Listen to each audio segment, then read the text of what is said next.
कोरोनाची भीती कशी काढता येईल हे आपल्याला करता येईल. आणि दुसरं हर्ड इम्युनिटीचा विचार करण्यात येईल. कोरोनाचे पेशंट आढळले तिथेही काम करून राहिलेले आहे. सगळ्या इंजिनियर्सचे आपलं काम सोडून या कोरोनाच्या कामामध्ये सगळे कर्मचारी आहेत आणि ते 4 महिन्यापासून सतत या व्यवस्थेमध्ये लागले असल्यामुळं त्यातले चांगले किती झाले याचं हेडिंग जर वृत्तपत्राला आलं तर एक भीतीचं वातावरण थोडं कमी होईल. म्हणजे इतके पेशंट चांगले झाले हे टायटल जर दिलं गेलं तर थोडं अमरावतीकरांमध्ये जे भीतीचं वातावरण आहे ते कमी होईल. तुमच्या कामाबद्दल आम्हाला शंका नाही. जी उणीव होती ती आपण तुम्हाला सांगितली ती करून घ्या.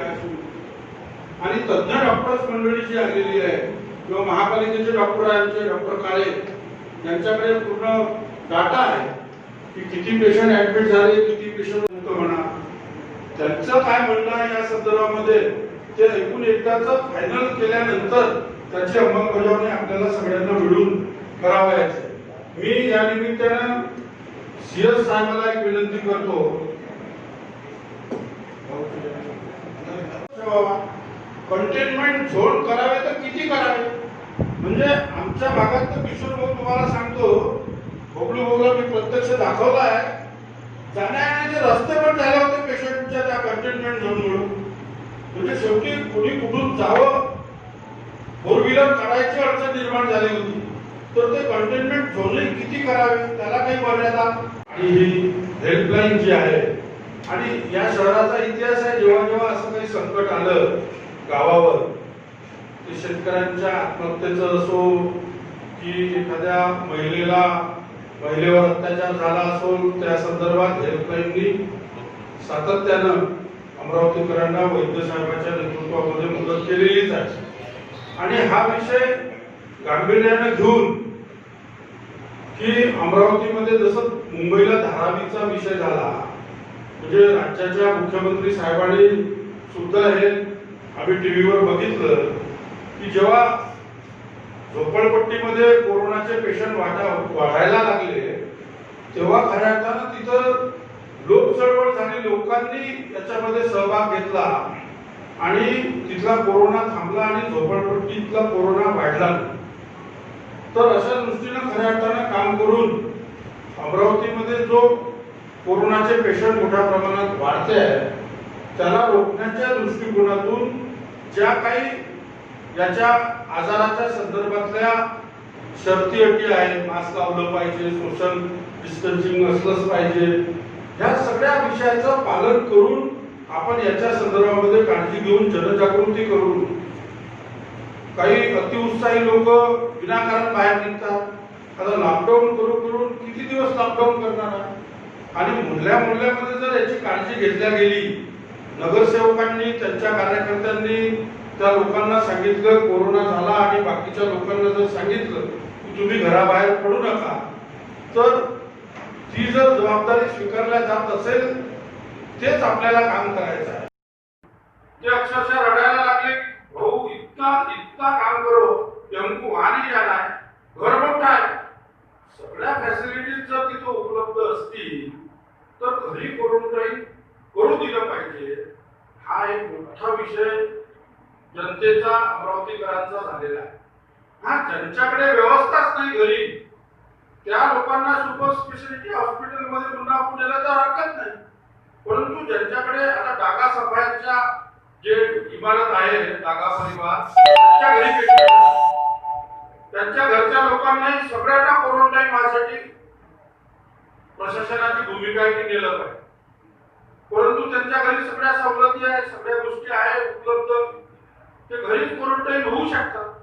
जिथे व्यवस्था नाही अशा ठिकाणी त्यांना सुपर स्पेशालिटीला किंवा कोविड हॉस्पिटलला नेलं तर हरकत नाही. उपस्थित सर्व या शहरात जे काम करत आहे करोनामध्ये ते सर्व म्हणजे ज्येष्ठ जवळपास 22 मार्चला पहिला लॉकडाऊन महाराष्ट्रात आपण जाहीर केला होता. 25ला जनता कर्फ्यू पटवून जाहीर केला. जवळपास 2-3 दिवसानंतर 5 महिने या सर्व प्रक्रियेला पूर्ण झाले.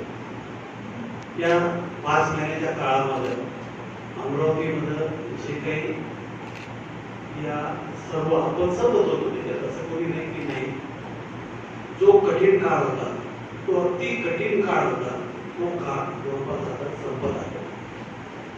कारण की तो काळ लॉकडाऊनचा असा होता की कोणाला काही समजत नव्हतं. त्या काळामध्ये आपण सगळेजण आपल्या भागात नगरसेवक असं कोणी असं म्हणजे अमरावतीचं उदाहरण आपल्याला द्यावं लागते की लॉकडाऊनच्या पिरियडमध्ये सगळ्यात महत्वाची गोष्ट म्हणजे मनात येत की कोणती संस्था कुठं जेवण घेऊन राहिलं, कोणती संस्था कोणाला काय मदत करून राहिलं. ह्या प्रक्रियेमध्ये अमरावतीनं जे मोठं काम केलं म्हणजे आपण आज तुम्ही केलं असं सगळ्यांनी केलं, परंतु कधी पेपरमध्ये कोणतंच आलं नाही. एकाही संस्थेचं नाव पेपरमध्ये आलं नाही. समाजाच्या संस्था होत्या, वेगवेगळे क्लब होते, वेगवेगळे क्लब नसत, संस्था रजिस्टर्ड नसत, तर आपल्या एरियामध्ये 10-12 आपण आपत्ती व्यवस्थापन कायद्यामध्ये आपण ज्यावेळेस हे सर्व निर्णय घेत असतो तर त्यांच्याजवळ वेगवेगळे फीडबॅक असतात, त्याच्यानुसार हे सर्व करत असतात. आपण जसं म्हटलं सुधीरबाबू म्हटलं की बा 2 दिवसाचा लॉकडाऊन काय, हा प्रश्न मलाही पडला, सर्वांना पडला. सर्व कलेक्टर साहेबांशी बोलणं झालं, कॉर्पोरेशनशी बोलणं झालं, सीएसशी बोलणं झालं.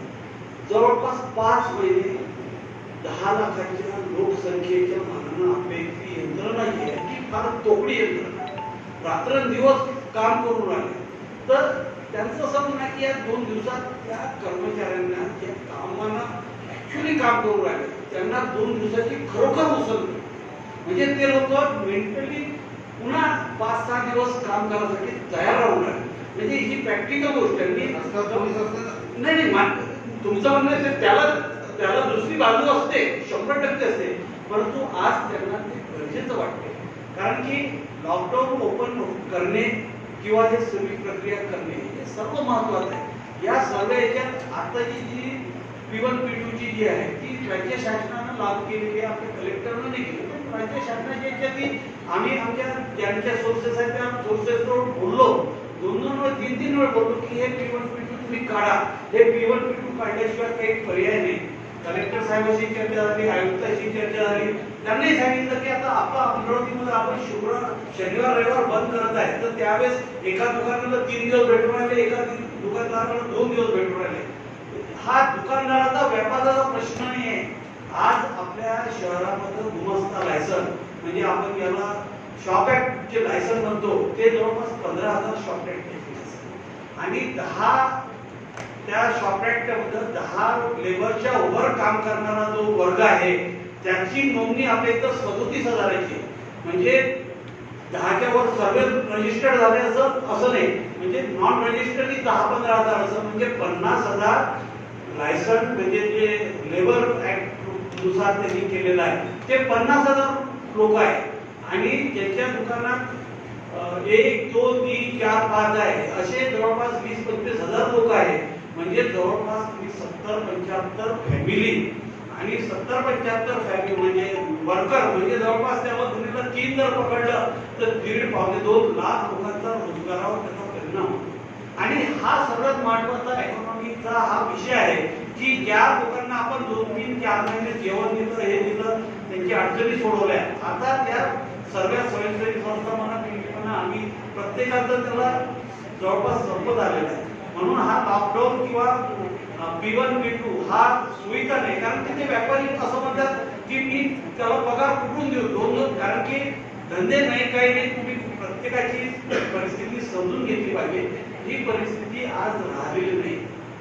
आणि आपण सर्वांचं आपल्या इथले जे अधिकारी आहे जे काम करणारे आपण म्हणाल तर मी माझं जर व्यक्तिगत म्हणाल तर मी कलेक्टर साहेबांना रिजिड म्हणतो. रिजिड म्हणजे की ते ऐकून घेतात परंतु ते निर्णय सर्वकष घेतात. लक्षात आलेले की लॉकडाऊन काही हा त्याचा मार्ग नाही की लॉकडाऊन केलं म्हणजे कोरोना पसरत नाही किंवा लॉकडाऊन केलं म्हणजे. कारण की आता आपण उदाहरण पाहिलं की औरंगाबाद, नांदेड, लातूर, परभणी इथे 8-8 दिवसाचे लॉकडाऊन केले. लॉकडाऊन संपल्याबरोबर तिथे पेशंट वाढलेले. त्याच्यामुळे लॉकडाऊन हा काही त्याचा मार्ग नाही. आपण शहरामध्ये जबाबदार आणि बेजबाबदार लोक शोधून काढले पाहिजे. जबाबदार लोक कोण आहेत, बेजबाबदार लोक कोण, आणि बेजबाबदार लोकांना हे समजलं पाहिजे की आपण जर असं केलं तर आपल्याला अडचणी निर्माण होऊ शकतात. काही असो या सगळ्या गोष्टी आपण करू शकतो. म्हणून मला म्हणजे काही दोन्ही सिव्हिल सर्जन पण आहेत, मला एक समजत नाही की हा जो व्हायरस आहे, म्हणजे मी डॉक्टर म्हणतो आता हे आपलं शनिवार रविवारी लॉकडाऊन, मग शनिवार रविवारी का बाहेर निघतो, बाकी दिवस तो गावात खराब असतो किंवा लपला असतो, सगळे त्याच्यामागे कारण काहीतरी सायंटिफिक कारण तुम्ही समजून सांगितलं पाहिजे की शुक्रवार सोमवारपर्यंत लॉकडाऊन होतं, त्याच्यामध्ये जास्त प्रमाणामध्ये व्हायरस बाहेर निघतो म्हणून काही आहे की काही दुसरं त्याचं कारण आहे. संध्याकाळी 7 नंतर बंद असतं, तर हा आपण व्हायरस रात्री पसरतो की दिवसभर शांत असतो, रात्री 7 वाजल्यानंतर बाहेर निघतो. काहीतरी याच्यामध्ये सायंटिफिक लोकांना, कारण की आपण लोकांना सांगतो की पण शुक्रवारी संध्याकाळी 7 वाजल्यापासून सोमवारच्या 7 वाजता काय त्याच्या मागचं कारण आहे. कारण की आपला समस्या घेऊन आपण जात असतो. पहिलं क्वेश्चन, कारण की लोकप्रतिनिधीला 100,000 फोन महिन्यात येत जात असते आणि 100 फोन दिवसात येतात, आणि आपण ते गोष्टी आपल्या डोक्यात बसून आपण प्रशासनाला त्याचा प्रश्न त्यांना विचारण्याची जबाबदारी लोकांनी आपल्याला दिलेली आहे आणि आपण ते विचारलं पाहिजे. आणि जे FPPM चे माध्यमातून जे हेल्पलाईनचं काम इथे सुरू केलेलं आहे, संजू भाऊ मला जास्त इकडचं माहित नव्हतं कारण 9 वर्ष झाले, आणि जेव्हा इथे शेतकऱ्यांची आत्महत्या होत होत्या त्याचप्रमाणे मी यावेळेस परत हनुमान व्याप्रसारक उतरलेला मैदानात, कारण तेव्हाही शेतकऱ्यांना हनुमान व्याप्रसारक मध्ये आणून त्यांची मानसिकता आपण स्ट्रॉंग कशी केली पाहिजे, त्यांना स्ट्रेंथ आपण कशी दिली पाहिजे, त्यांना मजबूत केलं कसं पाहिजे, ते काम तेव्हाही तुम्ही केलं. आणि तेव्हाही शेतकऱ्यांना आत्महत्या ना केली पाहिजे त्याच्यासाठी तुम्ही त्यांना मजबूत केला.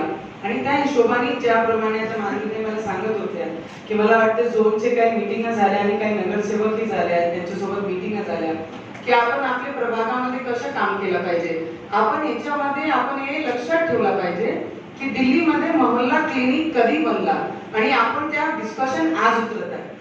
तर मग याचा अर्थ हेच आहे की आपण खूप लांब आहे, आपण खूप मागे चालत आहे. त्याच्या सोबत जर कॉम्पिटिशन मध्ये उतरायचं असेल आणि पेशंटचे नंबर्स कमी करायचे असेल तर नक्की आपण नगरसेवक ज्या हिशोबाने काम करत आहे की कोणतेही लोकप्रतिनिधी काम करत आहे की जनता काम करत आहे.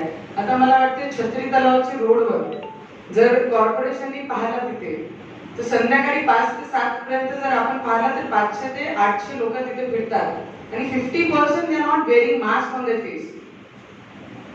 See, roaming around in city is not a crime, but roaming in this pandemic, if you are roaming without wearing mask and making a group of 6-7 people together walking on the road, that is crime. तर त्याला थोडासा आपण लक्ष दिलं पाहिजे की लोक group म्हणून जेव्हा आपण वॉकिंग साठी जातो, सुनील भाऊ आपण every day I go for walk, मी तिथे जेव्हा जाते तिथे असं वाटतं कोंडेश्वरची यात्रा लागली आहे. यू गो फॉर वॉक, तुम्ही वॉकिंगला जाऊ शकता, पण तुम्ही ग्रुप म्हणून जेव्हा जाता आणि ग्रुप मध्ये जेव्हा तुम्ही मास्क ना घालताना जाता, तिथे उभे राहून तुम्ही बोलता, तिथे मंदिर आहे तुम्ही तिथे बसता आणि तिथेच त्या ठिकाणी बाकीचे येणारे लोकही 100 लोक तिथे बसतात. हा छूतची बिमारी सगळ्यांना माहिती आहे, दिस इज अनटचेबल. तुम्ही कोणाला टच करू शकत नाही, कोणासोबत जवळ येऊन बोलू शकत नाही. This is everybody know, this is now become very normal. आणि सगळ्यांना माहितीच आहे की हे सगळे प्रॉब्लेम्स आहेत आपण जे हेल्पलाईनच्या माध्यमातून आपण करत आहे. पण कॉर्पोरेशननी आणि सगळ्यांनी हा पहिलेच आपण ज्या मोहल्ला क्लिनिक बद्दल आपण बोलत आहे आणि एरियामध्ये जे नगरसेवक जे पहिले जी कॉर्पोरेशनची टेस्टिंग सुरू होती त्याच्यामध्ये खोकला आहे काय, ताप आहे काय, ज्याप्रमाणे आपण करत होते त्याला अजून आपण स्पीडीने वाढप केला पाहिजे. जे आपण कुठे ना कुठे त्याच्यामध्ये मिसिंग केलेले आहे ते मान्य करायला लागते, कारण की हे जे नंबर वाढलेले आहे हा नंबर वाढलेला आहे कारण टेस्टिंग वाढलेले आहे. जेव्हा सगळे बोलायला लागले की इथे टेस्टिंग होत नाही, त्याच्यानंतर हे टेस्टिंग इम्प्लिमेंटेशन झालं. अकोलापासून बंद केला आणि अमरावती सुरू केला आणि आजही 3 ठिकाणी तो चाललाच आहे. Because the patient are increasing everywhere, it is not only Amravati, it is all over the world. तर हेच म्हणणं आहे की जे रूल्स अँड रेग्युलेशन्स आपल्याला लावलेले आहेत, सुनील भाऊनी सांगितलं आहे की Saturday Sunday it is not specially mention की corona is come only in this or 3 days. Then we need to talk. त्याच्यामध्ये आपण नक्की बोललो पाहिजे की फुल वीक आपण फ्रायडे पर्यंत सगळे काम करत आहोत. P1 P2 च्या माध्यमातून सगळं मार्केटिंग सुरू आहे. सगळे लोक इथून तिथे चाललेच आहे. पण Saturday Sunday what is the special of Saturday Sunday for corona special it is मला सुनील भाऊ the same question it is there in my mind की सॅटर्डे संडे लोक बाहेर जास्त जातात nowadays it is not like that की लोक नाही जागरूक झाले सगळे जागरूक झाले जसं म्हणत की होम क्वारंटाईन फॉर मी तो I don't prefer home quarantine आपण जर कॉर्पोरेशनची लोकसंख्या जर इथे पाहिली आणि इथे किती मिडिल क्लास अपर क्लास आहे आणि किती लोअर आहे आणि किती त्याच्यापेक्षा लोअर आहे ते पाहणं खूप गरजेचं आहे की आपण घरी आपण जर ऑक्सिजन मेजर करायला सांगितलं लोअर मिडिल क्लास लोकांचं त्यांना समजत नाही ते आजपर्यंत सुद्धा ते आपलं डायबिटीज चेक करू शकत नाही तर ते स्वतःचं ऑक्सिजन चेक करू शकत नाही तो बेसिकली आय प्रिफर द नेमकं काय कोरोना शब्दाचा अर्थ आहे काटेरी राजमुकुट काटेरी राजमुकुट कोरोना शब्दाचा अर्थ मुकुट आणि त्याला जे काटे राहतात चिन्ह दिलेलं आहे ते त्याचं चित्र असतं राजकारण आणि हा विषाणू हा कधीही फक्त जिवंत पेशीमध्ये जिवंत राहू शकतो किंवा त्याची वाढ होऊ शकते मृत पेशीत किंवा झाडा किंवा दुसऱ्याच्या तो वाढू शकत नाही फक्त प्राणी असेल किंवा सजीव जेवढे काही प्राणी आहेत त्यांच्यामध्ये एक व्हायरस वाढू शकतात आता हा व्हायरस याच्यासाठी निराळा आहे वेगळा आहे की त्याच्या माणसाची जी श्वसन संस्था आहे या श्वसन संस्थेवर अटॅक करतो आणि बहुतेक 5 ते 10% पर्यंत पेशंट सिरियस होतात त्याच्यामुळे सगळ्या जगाने या विषाणूची एवढी दखल घेतली आहे याच्या अगोदर पण या प्रकारातले विषाणू आपल्याकडे येऊन गेले सार्स म्हणून जो आजार आहे आपला तो सुद्धा हाच विषाणूचा प्रकार आहे मधात मर्स नावाचा एक विषाणू आला होता तो हा याच प्रकारातला आहे पण हा जास्त खतरनाक असल्यामुळं आणि याची सगळ्यात मोठी काळजी ही आहे की हा अतिशय संसर्गजन्य आहे म्हणजे आता आपण पाहून गेलं की पूर्ण जगात हा पसरला सार्स हा संपूर्ण जगात नव्हता पसरला मर्स हा पूर्ण जगात नव्हता पसरला त्याच्यामुळे त्याला पॅन्डेमिक किंवा महामारी म्हणून घोषित करण्यात नव्हता आला परंतु आपला जो कोरोना आहे कोविड त्याला हा संपूर्ण जगात पसरण्याची चिन्ह तेव्हाच लक्षात आली होती जेव्हा याचा शोध जानेवारीमध्ये डिसेंबरच्या शेवटच्या 31 डिसेंबरला जेव्हा लागला तेव्हा जगात लक्षात आलं होतं की हा संपूर्ण जगात पसरू शकतो आणि तेव्हापासून संपूर्ण ज्या ज्या देशात हा प्रवेश केला त्या देशांनी आपले मेजर सुरू केले आपल्याकडे जी पहिली केस निघाली ती 2 एप्रिलला निघाली आणि तेव्हापासून आतापर्यंत आजच्या तारखेपर्यंत आपल्याकडे 1101 रुग्ण होऊन गेले आहेत पॉझिटिव्ह सरांनी जे म्हटलं आहे की तुम्ही ऍडमिट का करता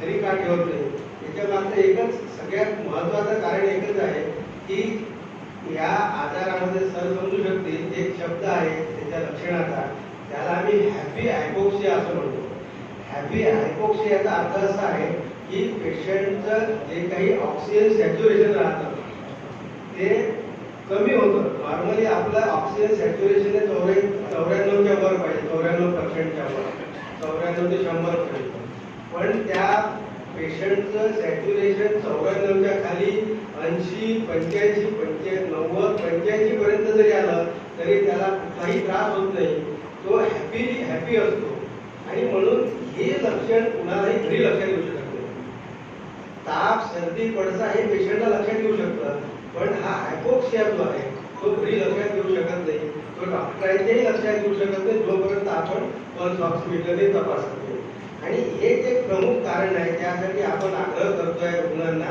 आपल्या रुग्णालयात ठेवण्यासाठी मग ते कुठलंही रुग्णालय असो जसं आम्ही आता आमच्याकडे पहिले 2-3 दिवस यासाठी ठेवतोय सुपरला सध्या पेशंटची त्यांच्या ज्या बेसिक तपासण्या आहेत त्यामध्ये आम्हाला त्यांचं रक्ताची तपासणी CBC RBS LFT KFT त्याच्यानंतर त्याचा ECG एक्सरे करून घ्यावा लागतात म्हणजे त्याचा प्रादुर्भाव झाला आहे पण त्या प्रादुर्भावाचा त्याच्या शरीरामध्ये काही असर झाला आहे का त्याला कुठे न्यूमोनिया झाला आहे का हे पाहण्यासाठी आम्ही सगळ्या तपासण्या करतो आपण आणि तसं जर असेल मग त्याचं कॅटेगोरायझेशन करून CAT 1 CAT 2 CAT 3 किंवा माइल्ड मॉडरेट सिव्हिअर असं त्याचं कॅटेगरी करून त्याला आपण ट्रीटमेंट देतो ट्रीटमेंटच्या पार्ट तर म्हणतात तसं नाही आहे ट्रीटमेंट आहे त्याला आपण हायड्रॉक्सीक्लोरोक्विन देतो आहे, त्याला टॅबलेट ॲजिथ्रोमायसिन देतो आहे, vitamin C, vitamin D, vitamin A, vitamins आणि बी कॉम्प्लेक्स हे सगळं आपण देतो. पण सगळ्यात महत्त्वाचा मॉनिटरिंगचा जो पार्ट आहे, रुग्णामध्ये काही सिम्पटम्स येत आहेत का, काही कॉम्प्लिकेशन होत आहेत का, हे आपण घरी मॉनिटर करू शकता. ऍक्च्युअल समाजामध्ये जनतामध्ये काम करणारा नगरसेवक त्याला देतो, त्यांच्याकडून सर्व होते ते तयार झाले. तुला सांगून सांगितलं करायचं नाही, हात वर करून सांगत करायचं, बरोबर आमकडे. हा दोष एक निर्माण झाला बदल घडवण्यासाठी. हा दोष स्प्रिट जर प्रत्येकाचं सर दुखून टाकते तर नाव झालं नाही WHO ने त्याच्या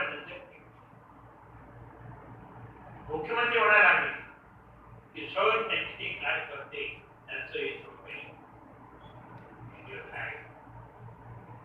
ते करू शकतात तर आपली उमर काय करू शकतो. आपली उमर ती प्रत्येक बाबतीत पुढे आहे.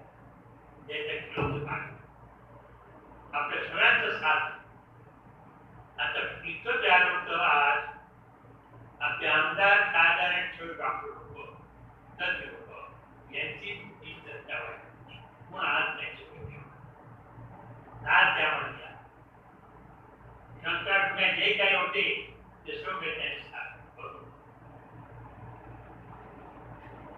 आज आपल्या खासदार आपली होते सगळ्यांची आवडते दिल्लीची खासदार त्यांचं वजन आहे सगळेजण आपल्या जो आहे वजनदार व्यक्ती आहे. दर्शन सगळं असताना आपण बदल थोडाच काय.